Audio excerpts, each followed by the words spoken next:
ओम शांति। 14 अक्टूबर 2025 बाबा के महावाक्य। मीठे बच्चे, यह पुरुषोत्तम संगम युग कल्याणकारी युग है। इसमें ही परिवर्तन होता है। तुम कनिष्ठ से उत्तम पुरुष बनते हो। प्रश्न, इस ज्ञान मार्ग में कौन सी बात सोचने व बोलने से कभी भी उन्नति नहीं हो सकती? उत्तर, ड्रामा में होगा तो पुरुषार्थ कर लेंगे, ड्रामा कराएगा तो कर लेंगे। यह सोचने व बोलने वालों की उन्नति कभी नहीं हो सकती। यह कहना ही रॉन्ग है। तुम जानते हो, अभी जो हम पुरुषार्थ कर रहे हैं यह भी ड्रामा में नोंद है। पुरुषार्थ करना ही है। गीत, ये कहानी है दीवे और तूफान की। ओम शांति। यह है कलयुगी मनुष्यों के गीत, परंतु इनका अर्थ वह नहीं जानते। यह तुम जानते हो। तुम हो अभी पुरुषोत्तम संगम युगी। संगम युग के साथ पुरुषोत्तम भी लिखना चाहिए। बच्चों को ज्ञान की पॉइंट्स याद ना होने के कारण फिर ऐसे ऐसे अक्षर लिखने भूल जाते हैं। यह मुख्य है। इनका अर्थ भी तुम ही समझ सकते हो। पुरुषोत्तम मास भी होता है। यह फिर है पुरुषोत्तम संगम युग। यह संगम का भी एक त्योहार है। यह त्योहार सबसे ऊंच है। तुम जानते हो, अभी हम पुरुषोत्तम बन रहे हैं। उत्तम ते उत्तम पुरुष, ऊंच ते ऊंच साहूकार से साहूकार, नंबर 1 कहेंगे लक्ष्मी नारायण को। शास्त्रों में दिखाते हैं बड़ी प्रलय हुई, फिर नंबर 1 श्री कृष्ण पीपल के पत्ते पर सागर में आया। अभी तुम क्या कहेंगे? नंबर 1 है यह श्री कृष्ण, जिसको ही श्याम सुंदर कहते हैं। दिखाते हैं अंगूठा चूसता हुआ आया। बच्चा तो गर्भ में ही रहता है, तो पहले पहले ज्ञान सागर से निकला हुआ उत्तम ते उत्तम पुरुष श्री कृष्ण है। ज्ञान सागर से स्वर्ग की स्थापना होती है। उनमें नंबर 1 पुरुषोत्तम यह श्री कृष्ण है, और यह है ज्ञान का सागर, पानी का नहीं। प्रलय भी होती नहीं। कई बच्चे नए नए आते हैं तो बाप को फिर पुरानी पॉइंट रिपीट करनी पड़ती है। सतयुग, त्रेता, द्वापर, कलयुग, यह 4 युग तो हैं। 5वां फिर है पुरुषोत्तम संगम युग। इस युग में मनुष्य चेंज होते हैं, कनिष्ठ से सर्वोत्तम बनते हैं। जैसे शिव बाबा को भी पुरुषोत्तम व सर्वोत्तम कहते हैं ना। वह है ही परम आत्मा, परमात्मा। फिर पुरुषों में उत्तम है यह लक्ष्मी नारायण। इन्हों को ऐसा किसने बनाया, यह तुम बच्चे ही जानते हो। बच्चों को भी समझ में आया है। इस समय हम पुरुषार्थ करते हैं ऐसा बनने के लिए। पुरुषार्थ कोई बड़ा नहीं है, मोस्ट सिंपल है। सीखने वाली भी हैं अबलाएं कुब्जाएं, जो कुछ भी पढ़ी लिखी नहीं है। उन्हों के लिए कितना सहज समझाया जाता है। देखो, अहमदाबाद में एक साधु था, कहता था हम कुछ खाते पीते नहीं हैं। अच्छा, कोई सारी आयु खाता पीता नहीं, फिर क्या? प्राप्ति तो कुछ नहीं है ना। झाड़ को भी खाना तो मिलता है ना। खाद पानी आदि नेचुरल उनको मिलता है। जिससे झाड़ वृद्धि को पाता है। उसने भी कोई रिद्धि सिद्धि पाई होगी। ऐसे बहुत हैं जो आग से पानी से चले जाते हैं। इनसे भल फायदा क्या? तुम्हारा तो इस सहज राजयोग से जन्म जन्मांतर का फायदा है। तुमको जन्म जन्मांतर के लिए दुखी से सुखी बनाते हैं। बाप कहते हैं, बच्चे, ड्रामा अनुसार हम तुमको गुहिया बातें सुनाता हूँ। जैसे बाबा ने समझाया है, शिव और शंकर को मिलाया क्यों है? शंकर का तो इस सृष्टि में पार्ट ही नहीं है। शिव का, ब्रह्मा का, विष्णु का पार्ट है। ब्रह्मा और विष्णु का ऑलराउंड पार्ट है। शिव बाबा का भी इस समय पार्ट है, जो आकर ज्ञान देते हैं, फिर निर्वाण धाम में चले जाते हैं। बच्चों को जायदाद देकर खुद वानप्रस्थ में चले जाते हैं। वानप्रस्थी बनना अर्थात गुरु द्वारा वाणी से परे जाने का पुरुषार्थ करना।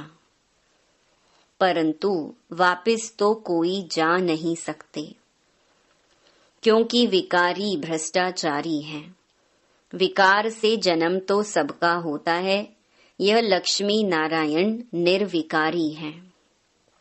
उन्हों का विकार से जन्म नहीं होता है, इसलिए श्रेष्ठाचारी कहलाए जाते हैं। कुमारियां भी निर्विकारी हैं, इसलिए उनके आगे माथा टेकते हैं। तो बाबा ने समझाया कि यहाँ शंकर का कोई पार्ट नहीं है।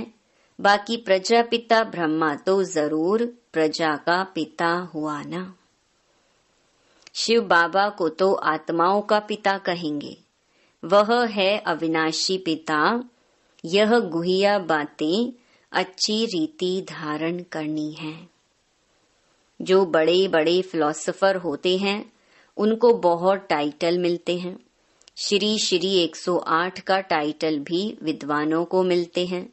बनारस के कॉलेज से पास कर टाइटल ले आते हैं। बाबा ने गुप्ता जी को इसीलिए बनारस भेजा था कि उन्हों को जाकर समझाओ कि बाप का भी टाइटल अपने ऊपर रख बैठे हो। बाप को श्री 108 जगत गुरु कहा जाता है। माला ही 108 की होती है। 8 रतन गाए जाते हैं। वह पास विद ऑनर होते हैं, इसीलिए उनको जपते हैं। फिर उनसे कम 108 की पूजा करते हैं। यज्ञ जब रचते हैं तो कोई 1000 सालीग्राम बनाते हैं, कोई 10,000, कोई 50,000, कोई लाख भी बनाते हैं। मिट्टी के बनाकर फिर यज्ञ रचते हैं। जैसा जैसा सेठ अच्छे ते अच्छा बड़ा सेठ होगा तो लाख बनवाएंगे। बाप ने समझाया है, माला तो बड़ी है ना। 16,108 की माला बनाते हैं। यह तुम बच्चों को बाप बैठ समझाते हैं। तुम सभी भारत की सेवा कर रहे हो बाप के साथ। बाप की पूजा होती है तो बच्चों की भी पूजा होनी चाहिए। यह नहीं जानते कि रुद्र पूजा क्यों होती है। बच्चे तो सब शिव बाबा के हैं। इस समय सृष्टि की कितनी आदमशुमारी है, इसमें सब आत्माएं शिव बाबा के बच्चे ठहरे ना। परंतु मददगार सब नहीं होते। इस समय तुम जितना याद करते हो उतना ऊंच बनते हो, पूजन लायक बनते हो। ऐसे और कोई की ताकत नहीं जो यह बात समझाए, इसीलिए कह देते ईश्वर का अंत कोई नहीं जानते। बाप ही आकर समझाते हैं। बाप को ज्ञान का सागर कहा जाता है, तो जरूर ज्ञान देंगे ना। प्रेरणा की तो बात होती नहीं। भगवान कोई प्रेरणा से समझाते हैं क्या? तुम जानते हो उनके पास सृष्टि के आदि मध्य अंत का ज्ञान है। वह फिर तुम बच्चों को सुनाते हैं। यह तो निश्चय है। निश्चय होते हुए भी फिर भी बाप को भूल जाते हैं। बाप की याद यह है पढ़ाई का तंत्र। याद की यात्रा से कर्मातीत अवस्था को पाने में मेहनत लगती है। इसमें ही माया के विघ्न आते हैं। पढ़ाई में इतने विघ्न नहीं आते। अब शंकर के लिए कहते हैं, शंकर आंख खोलते हैं तो विनाश होता है। यह कहना भी ठीक नहीं है। बाप कहते हैं, ना मैं विनाश कराता हूँ ना वह करते हैं। यह रॉन्ग है। देवताएं थोड़े ही पाप करेंगे। अब शिव बाबा बैठ यह बातें समझाते हैं। आत्मा का यह शरीर है रथ। हरेक आत्मा की अपने रथ पर सवारी है। बाप कहते हैं, मैं इनका लोन लेता हूँ, इसीलिए मेरा दिव्य अलौकिक जन्म कहा जाता है। अभी तुम्हारी बुद्धि में 84 का चक्कर है। जानते हो, अभी हम घर जाते हैं, फिर स्वर्ग में आएंगे। बाबा बहुत सहज करके समझाते हैं, इसमें हार्ट फेल नहीं होना है। कहते हैं, बाबा हम पढ़े लिखे नहीं हैं, मुख से कुछ निकलता नहीं, परंतु ऐसा तो होता नहीं। मुख तो जरूर चलता ही है। खाना खाते हो, मुख चलता है ना। वाणी ना निकले यह तो हो नहीं सकता। बाबा ने बहुत सिंपल समझाया है। कोई मौन में रहते हैं तो भी ऊपर में इशारा देते हैं कि उनको याद करो। दुख हरता सुख करता वह एक ही दाता है। भक्ति मार्ग में भी दाता है तो इस समय में भी दाता है, फिर वानप्रस्थ में तो है ही शांति। बच्चे भी शांति धाम में रहते हैं। पार्ट नूंधा हुआ है जो एक्ट में आता है। अभी हमारा पार्ट है विश्व को नया बनाना। उनका नाम बड़ा अच्छा है, हेवनली गॉड फादर। बाप रचयिता है स्वर्ग का। बाप नर्क थोड़े ही रचेंगे। पुरानी दुनिया कोई रचते हैं क्या? मकान हमेशा नया बनाया जाता है। शिव बाबा नई दुनिया रचते हैं ब्रह्मा द्वारा। इनको पार्ट मिला हुआ है। यहाँ पुरानी दुनिया में जो भी मनुष्य हैं, सब एक दो को दुख देते रहते हैं। तुम जानते हो हम हैं शिव बाबा की संतान। फिर शरीरधारी प्रजापिता ब्रह्मा के बच्चे हो गए एडॉप्टेड। हमको ज्ञान सुनाने वाला है शिव बाबा रचयिता, जो अपनी रचना के आदि मध्य अंत का ज्ञान सुनाते हैं। तुम्हारी एम ऑब्जेक्ट ही है यह बनना। मनुष्य देखो कितना खर्चा कर मार्बल आदि की मूर्तियां बनाते हैं। यह है ईश्वरीय विश्वविद्यालय, वर्ल्ड यूनिवर्सिटी। सारी यूनिवर्स को चेंज किया जाता है। उन्हों के जो भी कैरेक्टर्स हैं सब आसुरी, आदि मध्य अंत दुख देने वाले हैं। यह है ईश्वरीय यूनिवर्सिटी। ईश्वरीय विश्वविद्यालय एक ही होता है जो ईश्वर आकर खोलते हैं, जिससे सारी विश्व का कल्याण हो जाता है। तुम बच्चों को अब राइट और रॉन्ग की समझ मिलती है और कोई मनुष्य नहीं जो समझता हो। राइट रॉन्ग को समझाने वाला एक ही राइटियस होता है, जिसको ट्रुथ कहते हैं। बाप ही आकर हरेक को राइटियस बनाते हैं।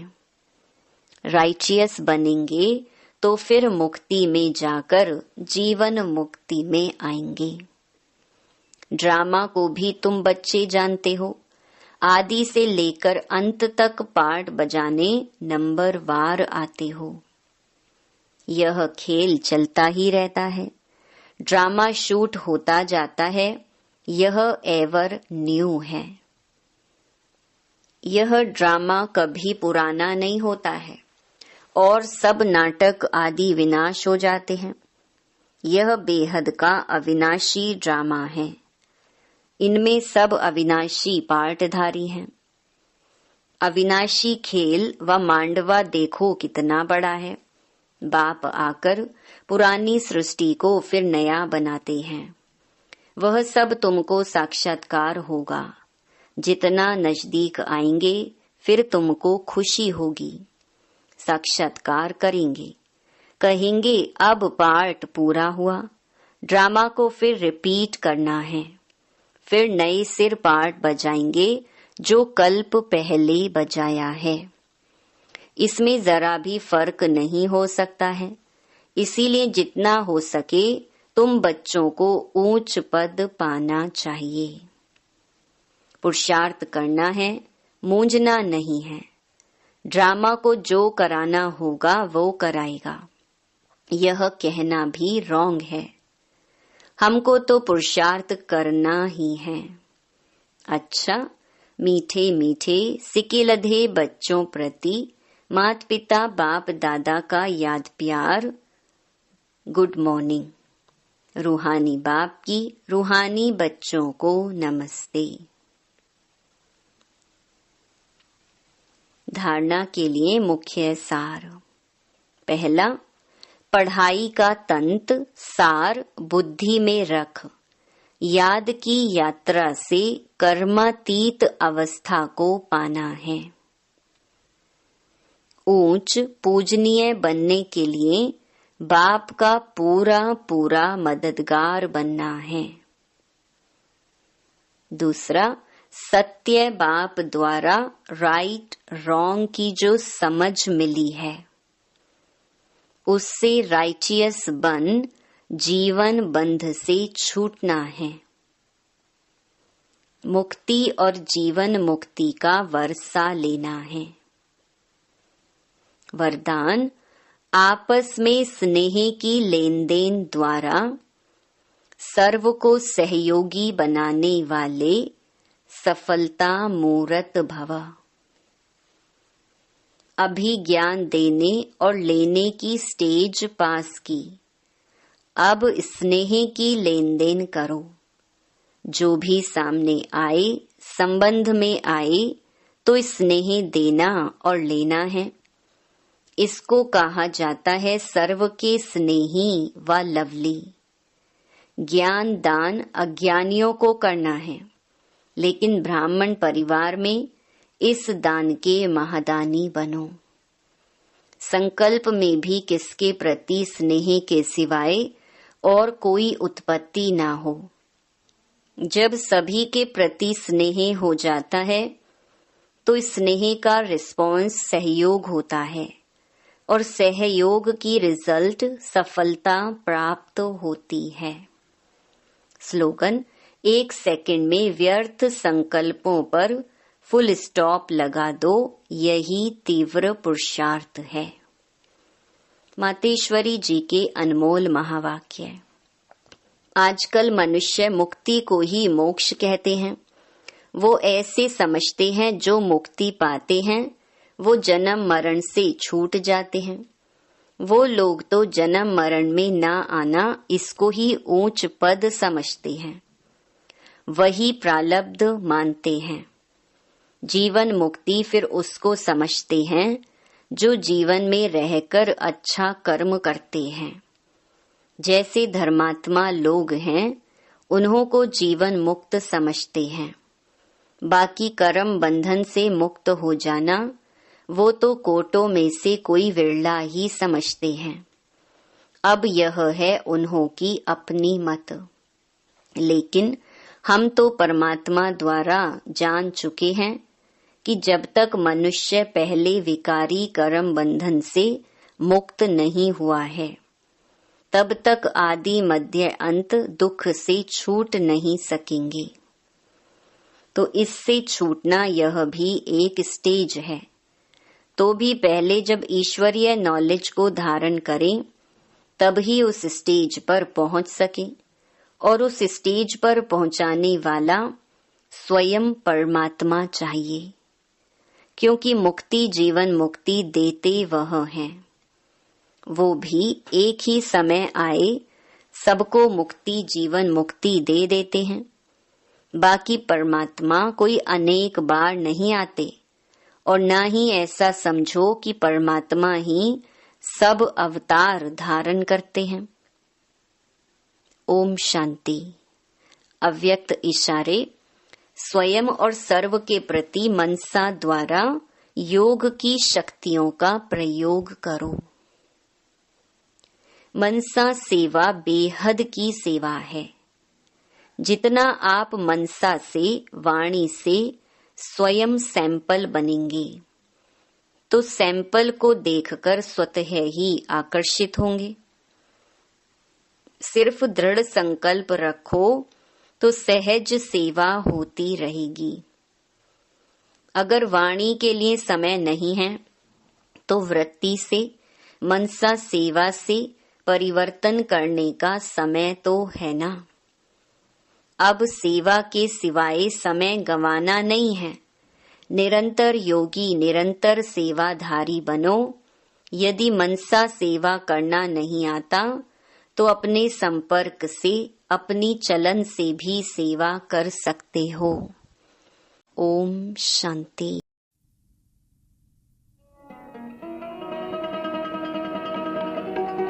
माउंट आबू सबसे है न्यारा, जहाँ पे खड़ा शांति भवन प्यारा, जहाँ पे खड़ा शांति भवन प्यारा।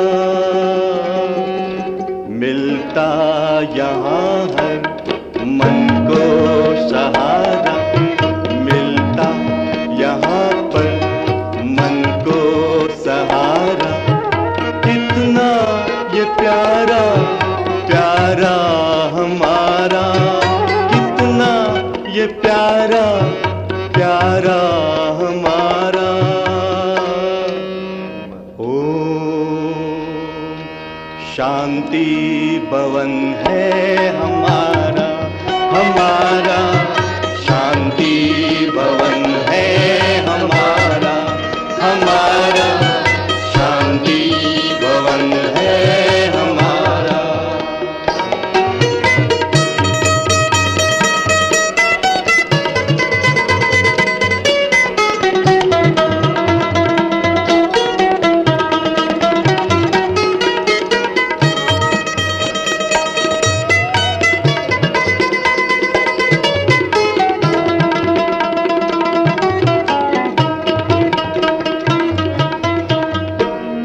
यहाँ आत्माओं की ज्योति है जगती, यहाँ आत्माओं की ज्योति है जगती।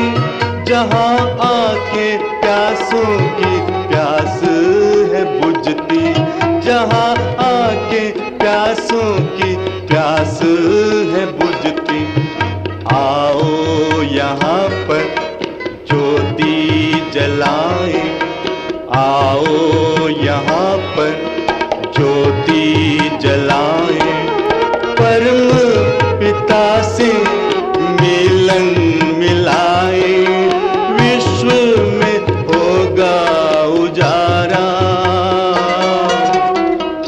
ओम शांति भवन है हमारा, हमारा शांति भवन है